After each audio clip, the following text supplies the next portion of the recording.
दीदी माँ को आग में से निकालो, उन्हें उई उई हो रही होगी। महेश की आंखों के सामने धू धू करके उसकी माँ की चिता जल रही है। अपनी माँ की जलती चिता को देखकर महेश का मन चीख चीख कर रोने को कर रहा है, मगर अपने तीनों बहनों की सूरत देखकर वो शांत खड़ा है। तभी रामू दुख जताते हुए कहता है, अरे बाप तो पहले ही दारू पीकर स्वर्ग सिधार गया, आज माँ भी मर गई। जाने बेचारा गरीब बच्चा अब अपनी 3 बहनों का बोझ कैसे उठाएगा। मुझे तो इसकी हालत देखकर बड़ा दुख लग रहा है, पता नहीं क्या खिलाएगा इन्हें। अरे भीख मांगने के सिवा छोड़कर और क्या करेगा, अब इतने छोटे बच्चे को कोई काम भी नहीं देगा। लोगों की तरह तरह की बातें सुनकर और माँ की मौत का दुख झेलकर 12 साल के महेश का मन किसी काठ सा मजबूत हो गया था। उसने अपनी आंखों से बहते आंसू पोंछे और कहा, ना मैं भीख मांगूंगा, ना मैं अपनी बहनों की भीख मांगने दूंगा। मैं मेहनत करके कमाऊंगा। आप लोगों मेरे दुख में आए, बड़ी मेहरबानी। अब चले जाइए। महेश समझ गया था कि इस दुनिया में हर किसी को अपनी मदद खुद ही करनी पड़ती है। महेश 6 महीने की नंदिनी को गोद में लिए अपनी बाकी 2 छोटी बहनों योगिता और प्राची के साथ अपनी टूटी फूटी झोपड़ी में आ गया। तभी 5 साल की प्राची ने भूख जताई। भैया भूख लगी है, खाना चाहिए, माँ तो मर गई, अब हमको खाना बना कर कौन खिलाएगा? अपनी गरीब बहन की बात सुनकर महेश की आंखों में आंसू की बदरा बरस गई। अरे छुटकी, तेरा भैया है, मैं बनाऊंगा खाना। फिर जैसे वो राशन के डिब्बे में देखता है तो बस थोड़े से चावल रखे होते हैं। महेश चूल्हे का धुआं सहकर गीले चावल बनाने लगा और दोनों बहनें योगिता और प्राची नंदिनी को गोद में लिए टकटकी लगाए चूल्हे की ओर देखती रहीं। तभी महेश का हाथ जल गया। माँ! क्या हुआ भैया, आप ठीक तो हो? योगिता को अपने गरीब भाई से बहुत लगाव था। हाँ बहन, मैं ठीक हूँ। थोड़े से चावल में उसने बहनों को खिलाया और खुद भूखे सो गया, मगर मारी चिंता के उस गरीब भाई को नींद भी कहाँ आई। आज थोड़े चावल थे तो दिन कट गया, मगर मुझे काम ढूंढना होगा। अगले दिन महेश काम ढूंढने निकल गया और लखन से कहा, चाचा आप जिस फैक्ट्री में काम करते हो वहां मुझे भी कोई काम दिला दो। अरे ना बाबा ना, तुझे काम दिलाकर मुझे जेल में चक्की नहीं पीसनी, जा भाग यहाँ से। महेश निराश होकर दिन भर तपती धूप में भटकता रहा। उसके पैरों में एक चप्पल भी नहीं थी, शरीर पर एक मैला कुचैला जगह जगह से फटा हुआ एक शर्ट। तभी वो लच्छू दास के ढाबे पर आया। मोटा ताजा शरीर और निकला हुआ पेट लिए वो कुर्सी पर पसरा था।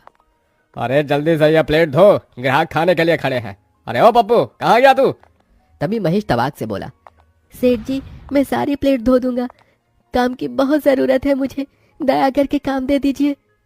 इस दुनिया में एक गरीब का फायदा हर कोई उठाता है। लच्छू ने भी महेश की मजबूरी देखकर कहा, देख बच्चे, तुझे दिन भर प्लेट धोना होगा और उसके बदले मैं तुझे 50 रुपए ही दूंगा। अरे आप जो देंगे मुझे मंजूर है। 50 रुपए कमाने के लिए अब दिन भर गरीब महेश ढाबे के गंदे झूठे प्लेट धोता ताकि अपनी बहनों को भरपेट खिला सके। अपनी बहनों को पढ़ाने के लिए मुझे और मेहनत करनी होगी, 50 रुपए में तो पेट भी नहीं चलता। ढाबे के साथ महेश अब हर सवेरे अनाज के बोरी उतारता और पैसे जमा करके बहनों को दाखिला दिला देता है। अपनी हर तनख्वाह से वो तीनों के लिए तोहफे खरीद कर लाता और फटे कपड़ों में रह जाता। इसी तरह 18 साल बीत जाते हैं। फिर एक दिन, नंदिनी, प्राची, योगिता। भैया आ गए आप? ये देखो मैं तुम्हारे लिए क्या लाया हूँ। योगिता, ये तोहफा तुम्हारे लिए। शुक्रिया भैया। और ये संतरी और गुलाबी रंग का सूट प्राची और नंदिनी तुम्हारे लिए। तभी दोनों घमंड से सूट लेने से मना कर देती हैं। भैया हमें नहीं चाहिए ये गरीबों की 2 कौड़ी का सूट। पर प्राची, भैया हमारे लिए कितने प्यार से लाए हैं। योगिता दीदी, अगर तुम्हें इतना ही पसंद है तो तुम रख लो ये घटिया सूट। और भैया अब आपकी बहनें बच्ची नहीं रही, बड़ी हो गई हैं, हमें कुछ ढंग का ला कर दिया कीजिए। ये ठेली फेरी वाले कपड़े हम नहीं पहनेंगी। यू नो व्हाट भैया, हमारी सहेली इतने अमीर घर से आती हैं, एक एक कपड़े लाखों के पहनती हैं। और तो और किसी की डैडी बिजनेसमैन है, किसी की सरकारी नौकरी में, और हमारा भाई आज भी ढाबे पर बर्तन मांजता है। हमें खुद में सोचकर इतनी शर्म आती है। अरे क्या जिंदगी भर औरों की गुलामी करते रहोगे? नंदिनी की इस तरह की बात से उस गरीब भाई के दिल को बहुत ठेस पहुंचती है और बहनों की खुशी की खातिर वो ढाबे का काम छोड़कर अब एक कॉलेज के बाहर समोसे बेचने लगता है। समोसे ले लो, समोसे, खस्ता समोसे। बस भगवान, शुरुआत तो कर दी है, कृपा करना काम जम जाए तो फिर बहनों की शादी भी करनी है। तभी कॉलेज से निकलते ही नंदिनी और प्राची अपने भाई को देखकर तिलमिला जाती हैं और घर आकर महेश को सुनाती हैं। भैया पूरी दुनिया में आपको हमारा ही कॉलेज मिला था समोसे बेचने को। प्राची दीदी, इन्होंने तो कसम खा रखी है हमारी इज्जत मिट्टी में मिलाने की। ये सुनकर महेश रो पड़ा। प्राची, नंदिनी, अपने गरीब भाई को माफ कर दो, मुझसे भूल हो गई। महेश की तीनों बहनों के स्वभाव में बड़ा अंतर था। योगिता महेश के दुख दर्द को समझती थी, जबकि नंदिनी और प्राची घमंडी बर्ताव रखती थी। कुछ दिन बाद महेश ने योगिता की शादी एक गृहस्थ परिवार में कर दी।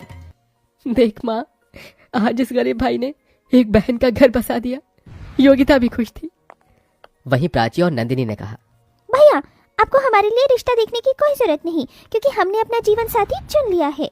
पर लड़का कौन है, क्या करता है? चिंता मत कीजिए भैया, वो योगिता दीदी के पति की तरह चपरासी नहीं जिसे आपने पसंद किया था। देखिए भैया, सारी जिंदगी तो इस गरीबी के सिवा आपने हमें कुछ दिया नहीं। कम से कम हमारी शादी ढंग से करना, क्योंकि हमारे होने वाले ससुराल वाले बहुत इज्जतदार हैं और आपकी तरह गरीब नहीं। जैसे तैसे कर्ज लेकर महेश दोनों बहनों की शादी बड़ी धूमधाम से कर देता है। दोनों अपने आलीशान ससुराल में खुशहाल तरीके से रहने लगती हैं, मगर महेश बड़े कर्ज में आ जाता है, जिसके चलते वो दिन रात काम करता है। एक दिन दोनों अमर बहनें 5 स्टार होटल में अपनी सहेलियों के साथ आती हैं। OMG गाइस, शादी के बाद तुम दोनों की तो बात ही बदल गई है। यार बड़ी भूख लगी है, जल्दी से ऑर्डर दे दो। वेटर। जी मैडम।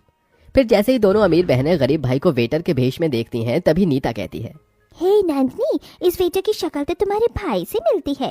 नो नीता, हमारा कभी कोई भाई नहीं था। ये सुनकर महेश का दिल ढहक ढहक कर रो देता है। मेरी गरीब हैसियत की वजह से आज मेरी अमीर बहनों ने मुझे भुला दिया। इस दुनिया में दौलत के आगे रिश्ते का कोई मोल नहीं है। कुछ देर बाद, अरे ओ वेटर, चल यहाँ। जी। तभी प्राची अमीरी की ऐंठ से अपने पर्स से पैसे निकालकर महेश के हाथ में थमाती है। ये लो, टिप समझ कर रख लो। दौलत के गुमान में चोर दोनों अपने गरीब भाई की बेइज्जती करके चली जाती हैं। उस दिन से महेश अमीर बनने का ठान लेता है और वक्त ऐसी करवट लेता है कि महेश कुछ ही सालों में बहुत अमीर हो जाता है और वहीं उसकी दोनों बहनें बुरे हालातों में पहुंच जाती हैं और दोनों आंखों में आंसू लिए हुए मदद मांगती हुई आती हैं। भैया, क्या बात है, मेरी अमीर बहनों को इस गरीब भाई की याद कैसे आ गई? हमारे पतियों का बिजनेस में बहुत बड़ा घाटा हुआ है। घर द्वार सब कुछ बिक गया। आपने जो काम शुरू किया है उसके लिए आपको 2 लोगों की जरूरत है। अगर वो नौकरी आप हमारे पतियों को दे दी तो बहुत मेहरबानी होगी। मेरे साथ काम करने से अगर तुम्हारे पतियों की इज्जत नहीं जाती तो उन्हें भेज देना। अपने गरीब भाई का दया भरा मन देखकर दोनों का घमंड टूट जाता है और उनकी भटक भी खुल जाती है। दोनों अपने किए की माफी मांगती हैं। भैया, हम दोनों से भूल हो गई। जिस भाई के पाँव धोकर पीना था उसे पूजना था। हमने अपने उसी माता पिता समान भाई को उसके गरीब हालातों में कोसा, मगर आज आपने हमारे लिए इतना किया।